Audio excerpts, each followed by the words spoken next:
Hi hello friends, എല്ലാ കൂട്ടുകാർക്കും സാന്ത്വനം 2 സീരിയലിന്റെ നമുക്ക് ഇനി നടക്കാൻ പോകുന്ന നല്ലൊരു എപ്പിസോഡ് റിവ്യൂലേക്ക് തന്നെ സ്വാഗതം കേട്ടോ. ചാനൽ ആദ്യമായിട്ടാ കാണുന്നുണ്ടെങ്കിൽ ഒന്ന് സബ്സ്ക്രൈബ് ചെയ്ത് ലൈക്ക് ചെയ്ത് സപ്പോർട്ട് ചെയ്യാൻ വേണ്ടി മറക്കല്ലേ.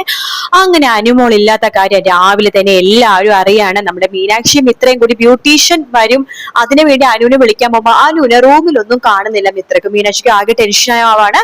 അവർ ആ കാര്യം ആകാശിനോടും അതുപോലെ തന്നെ ആനന്ദിനോടൊക്കെ പറയുമ്പോൾ അവരവിടെയൊക്കെ തപ്പി നോക്കുന്നുണ്ടെങ്കിൽ അവരും കാണുന്നില്ല കേട്ടോ. അങ്ങനെ അത് ബാലനും ഗോമതിയൊക്കെ അറിയാണ് ഇങ്ങനെ നമ്മുടെ അനുമോള് മിസ്സിംഗ് ആണെന്നുള്ള കാര്യം അവരും അറിയാണ്. അവർക്കും ആകെപ്പാടെ വിഷമമാണ്. അപ്പൊ തന്നെ ബാലൻ പറയണ്ടേ ഇതിനെല്ലാത്തിനും കാരണക്കാരൻ അവരായിരിക്കും. ആ അലോക് അവൻ അന്നേ പറയണ എന്റെ മോളുടെ വിവാഹം മുടക്കുമെന്ന്, അവൻ തന്നെയായിരിക്കും ഇത് ചോദിച്ചേ പറ്റൂ എന്ന് പറയുമ്പോ സുകന്യ പറയുന്നുണ്ട് വേണ്ട ബാലായിട്ട് അതേ നമ്മൾ മാത്രം അറിഞ്ഞുള്ളൂ ഇപ്പൊ അനുമോള് കാണാതായ കാര്യം. അവിടെ എങ്ങാനും അറിഞ്ഞു കഴിഞ്ഞാൽ പിന്നെ അത് അവരെല്ലാവരോടും പറഞ്ഞ് നാട്ടില് പാട്ടാക്കും. ഞാൻ പോയി നോക്കിയിട്ട് വരാമെന്ന് പറഞ്ഞിട്ട് സുകന്യ നേരെ കൃഷ്ണമംഗലത്തേക്ക് പോയിട്ട് അച്യുതനോട് ചോദിക്കുന്നുണ്ട്, സത്യം പറ, നിങ്ങൾക്ക് അറിയാന്നുണ്ടെങ്കിൽ പറ, അനുമോള് ഞാൻ വിളിച്ചിട്ട് അവന്റെ കൂടെ കാണിക്കാൻ വിട്ടാണ് ഏറ്റവും വലിയ കുഴപ്പമായി പോയത്. ഇപ്പൊ അവനെയും കാണുന്നില്ല, അനുമോളെയും കാണുന്നില്ല. എനിക്ക് നന്നായിട്ട് അറിയാം അവൻ തന്നെയാണ് അനുമോളെ തട്ടിക്കൊണ്ടു പോയത്. ആ കാര്യം നിങ്ങൾക്കും അറിയാം, പക്ഷെ നിങ്ങൾ അത് പറയാത്തതല്ലേ എന്നൊക്കെ പറഞ്ഞിട്ട് സുകന്യ ഭയങ്കര ബഹളവും കാര്യങ്ങളൊക്കെ ഉണ്ടാക്കുന്നുണ്ട് കേട്ടോ. അതേസമയം ബാലനാണെങ്കിൽ പണീശ്വര ഇപ്പൊ ചെക്കനും കൂട്ടരൊക്കെ മണ്ഡപത്തിലേക്ക് എത്തും. നമ്മൾ എന്ത് പറയും ഗോമതി, ഇതിനേക്കാൾ നമ്മൾ ആത്മഹത്യ ചെയ്യുന്നതാണ് എന്നിങ്ങനെ പറയാണ്. അപ്പൊ അത് കേൾക്കുമ്പോഴേക്കും നമ്മുടെ ആകാശ് അവിടേക്ക് വരുന്നുണ്ട്. മുല്ലപ്പൂവും കാര്യങ്ങളൊക്കെ റെഡി ആയിട്ടുണ്ട്. അല്ല പെണ്ണ് റെഡിയായോ എന്ന് ചോദിക്കുമ്പോഴേക്കും എല്ലാവരും ആകെ വിഷമിച്ചിരിക്കാട്ടോ.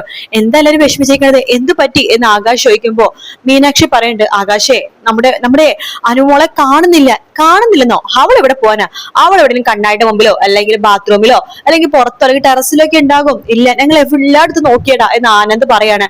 അവൾ എവിടെ പോവാനാണ് എന്ന് ചോദിക്കുമ്പോഴേക്കും നമ്മുടെ ആര്യം പറയണ്ടേ, ഏട്ടാ എനിക്ക് സംശയം അലോകിന് തന്നെയാണ്.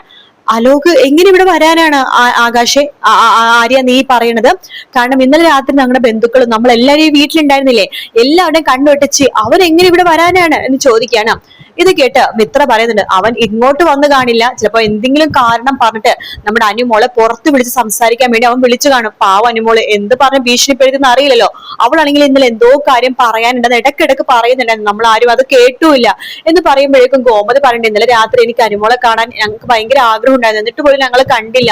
അവള് സുഖമായിട്ട് കിടന്നുറങ്ങട്ടെ എന്ന് ചോദിച്ചു. ഇന്നലെ അങ്ങനെ അവളുടെ റൂമിൽ പോയി നോക്കിയിരുന്നെങ്കിൽ അപ്പൊ തന്നെ സത്യങ്ങളൊക്കെ മനസ്സിലാക്കി നമുക്ക് അവളെ രക്ഷപ്പെടുത്താൻ സാധിച്ചാനല്ലേ ബാലേട്ടാന്ന് പറയുമ്പോ ബാലൻ പറയണ്ടേ, ഇനി അതൊന്നും പറഞ്ഞിട്ട് ഒരു കാര്യമില്ല ഗോമതി, നമുക്ക് എത്രയും പെട്ടെന്ന് നമ്മുടെ മോളെ ഇവിടെ എത്തിക്കണം, എങ്കിൽ മാത്രമേ ഈ നാട്ടുകാരുടെ മുമ്പിൽ നമുക്ക് തല ഉയർത്തിപ്പിടിച്ച് നിൽക്കാൻ പറ്റുള്ളൂ. ആ നല്ലൊരു ബന്ധം അവൾക്ക് കിട്ടിയിരിക്കുന്നത്, ഇനി ഇതുപോലത്തെ ബന്ധം അവൾക്ക് കിട്ടും. മാത്രം അവളുടെ ജീവിതം എന്താകും, അവളും ആ ചെക്കനെ ഇഷ്ടപ്പെട്ട് തുടങ്ങിയതായിരുന്നു. അവൾക്ക് വിഷമാവില്ലേ, നമുക്ക് എത്രയും പെട്ടെന്ന് കണ്ടെത്തണം. അലോകല ആകാശേ ആര്യ എടാ ആനന്ദേ, നമുക്ക് എത്രയും പെട്ടെന്ന് പുറപ്പെടണം. അപ്പോഴേക്കും ബാലൻ ചോദിക്കണ്ടല്ല, ദേവി അമ്പലത്തിൽ പോയതല്ലേ, ഇനി ദേവിമോളുടെ കൂടെ എങ്ങാനും. മീനാക്ഷി പണ്ടില്ല അച്ഛ, ദേവിയെടുത്തിന്റെ കൂടെ ഇല്ല, ദേവിയെടുത്ത് ഞാൻ വിളിച്ചപ്പോ ദേവിയെടുത്ത് അമ്പലത്തിലാണ്, ഞാൻ കാര്യമൊന്നും പറഞ്ഞില്ല, ഒറ്റക്ക് പോയെന്ന് വെച്ചപ്പോ ഒറ്റക്കാണെന്ന് പറയുകയും ചെയ്തു. അപ്പൊ അതിൽ നിന്ന് തന്നെ മനസ്സിലാക്കാലോ അനു ഇല്ലെന്ന്. എന്ന് നമുക്ക് ഇപ്പൊ തന്നെ അന്വേഷിച്ച് പുറപ്പെടണം. ധർമ്മം പറയണം, അളിയാ ഞാനും വരാം. വേണ്ടടാ നീ ഇവിടെ നിക്ക്, ഇവിടെ പെണ്ണുങ്ങൾ മാത്രമല്ലേ ഉള്ളൂ, നീ സമാധാനപ്പെടുത്താൻ ഇവരുടെ കൂടെ ഇവിടെ നിക്ക് എന്ന് പറയണം. അങ്ങനെ ബാക്കിയുള്ളവരെല്ലാവരും അന്വേഷിച്ച് പോകുന്നുണ്ട് കേട്ടോ.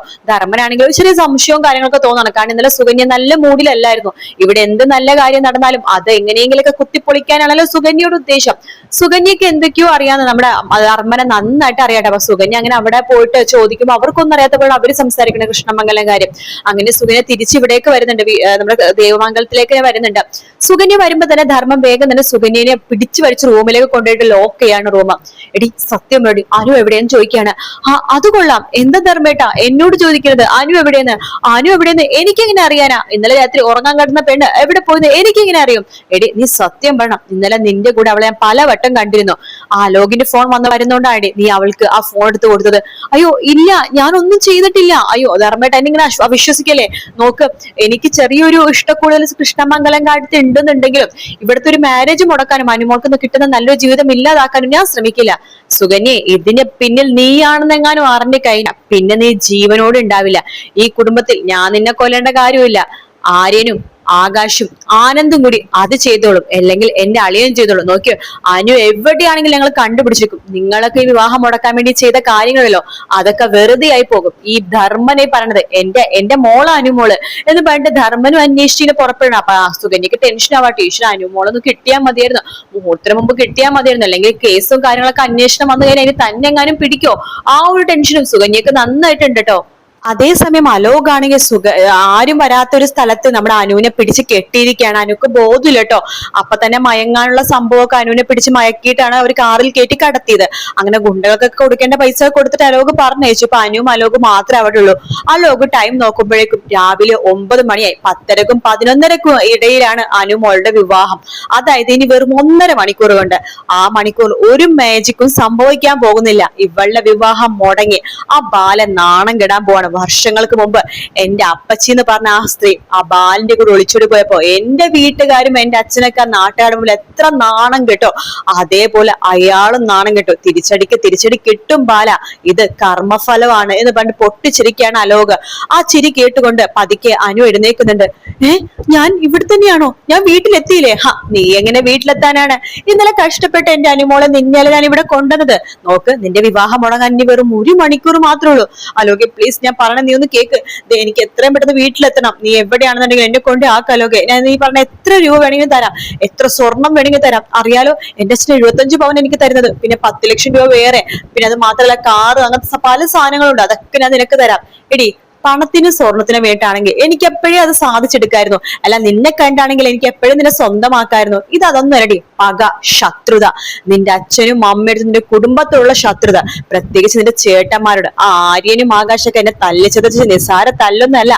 അതിന് അവരെ വേദനിക്കണ്ടേ? അവരും വേദനിക്കണ്ടേ? വേദനയുടെ സുഖം അവരും അറിയണ്ടേടി എന്നൊക്കെ പറഞ്ഞ് പൊട്ടിച്ചിരിക്കാണ്ട്. നീ വിഷമിക്കേണ്ട, 1 മണിക്കൂർ കഴിഞ്ഞ് കഴിഞ്ഞാലുണ്ടല്ലോ നിന്റെ വിവാഹം മുടങ്ങി. പിന്നെ അവരെ കാണിക്കാൻ വേണ്ടി ഞാൻ നിന്റെ കഴുത്തിൽ ഒരു താലി കെട്ടും. പക്ഷെ ഒരു ഡമ്മി ഭാര്യ മാത്രമാണ് നീ. ഒരിക്കലും ഞാൻ നിന്നെ മനസ്സുകൊണ്ട് പ്രണയിച്ചിട്ടില്ല. അത് പ്രണയം അഭിനയിക്കുന്ന സമയത്ത് അങ്ങനെ തന്നെയാണ് കേട്ടോ. ഒരിക്കൽ പോലും 1% പോലും നീ എന്റെ മനസ്സിൽ കയറി പറ്റിയിട്ടില്ല. പക്ഷെ ഈ മഞ്ഞ ചെറുടുണ്ടല്ലോ, എന്നിട്ട് ആ മഞ്ഞ ചെറുട് ഇങ്ങനെ കാണിക്കണം. ഈ മഞ്ഞ ചെറുട് ഞാൻ നിന്റെ കഴുത്തിലേക്ക് കെട്ടാൻ വേണ്ടി പോവാണ്. അതായത് നീ എന്റെ ഭാര്യയായിട്ടാണ് ഇനി അറിയപ്പെടാൻ പോണത്. നമ്മൾ പോകും എത്ര മണിക്കാന്നറിയാവോ? ഒരു 12 മണിക്ക് നമുക്ക് നിന്റെ വീട്ടിലേക്ക് എത്താം. അതിനുശേഷം നീ പറയണം ഈ അലോക് നിന്നെ വിവാഹം കഴിച്ചു എന്ന്. അതാകുമ്പോഴേക്കും എല്ലാവരും വിശ്വസിച്ചോളും. വിവാഹത്തലേന്ന് പെണ്ണ് ഒളിച്ചോടി പോയി കാമുകനെ വിവാഹം കഴിച്ചെന്ന് എല്ലാവരും വിശ്വസിച്ചോളും. നിന്നെ കെട്ടാമെന്ന ചെക്കനും വീട്ടുകാരൊക്കെ നാണം കെട്ടുപോകും. അത് മാത്രല്ല, നിന്നെ എന്തായാലും ഇത് ദേവമംഗലത്ത് കയറ്റാൻ പോണില്ല. കൃഷ്ണമംഗലത്തിലെ മരുമകളായിരിക്കും നീ. പക്ഷെ കൃഷ്ണമംഗലത്ത് ദേവമംഗലം പോലല്ല. നിന്നെ 2 കൈ നീട്ടി അവിടെ എല്ലാവരും സ്വീകരിക്കും. പിന്നെ എന്തൊക്കെ പറയാൻ, നിന്റെ ബന്ധുക്കളുടെ വീടാണല്ലോ. നിന്റെ അപ്പച്ചിയും നിന്റെ മുത്തശ്ശിയും നിന്റെ മാമന്മാരും പിന്നെ നിന്റെ ഈ മുറച്ചെറുക്കനും തന്നെയാണല്ലോ അവിടെ ഉള്ളത്. അതുകൊണ്ട് എന്ത് പേടിക്കാനാ? മതില്ല, അപ്പുറത്ത് നിന്റെ സ്വന്തം വീടും. എപ്പോഴും വീട് കണ്ടുകൊണ്ടിരിക്കുകയും ചെയ്യാം. എങ്ങനെ? നല്ല സൂപ്പർ ഐഡിയ അല്ലേ? അതുകൊണ്ട് എന്റെ അനുമോളെ നീ സഹകരിക്കണം. ഈ താലി ഞാൻ നിന്റെ കഴുത്തിൽ ചാത്താൻ പോവാണ് എന്ന് പറഞ്ഞിട്ട് നമ്മുടെ അനുമോളെ താലി കെട്ടാൻ പോണത് അലോക് തന്നെയാണ് കേട്ടോ. ഇത് തമിഴിലുള്ളൊരു ഭാഗമാണ്. മലയാളം വെച്ച് നോക്കുകയാണെങ്കിൽ തമിഴിൽ തന്നെയാണ് കറക്റ്റ് ആയിട്ട് അവർ എടുത്തിരിക്കുന്നത്. അതുകൊണ്ട് ഈ ഭാഗം നമുക്ക് എന്തായാലും നാളത്തെ എപ്പിസോഡിൽ കാണാൻ വേണ്ടി പറ്റും. വീഡിയോ ഇഷ്ടപ്പെട്ടാൽ ലൈക്ക് ചെയ്യുക, സബ്സ്ക്രൈബ് ചെയ്യുക, കമന്റ് ചെയ്യുക. മറ്റൊരു വീഡിയോ ആയിട്ട് വീണ്ടും കാണാം ഫ്രണ്ട്സ്. എല്ലാവർക്കും ടേക്ക് കെയർ, ബൈ ബൈ.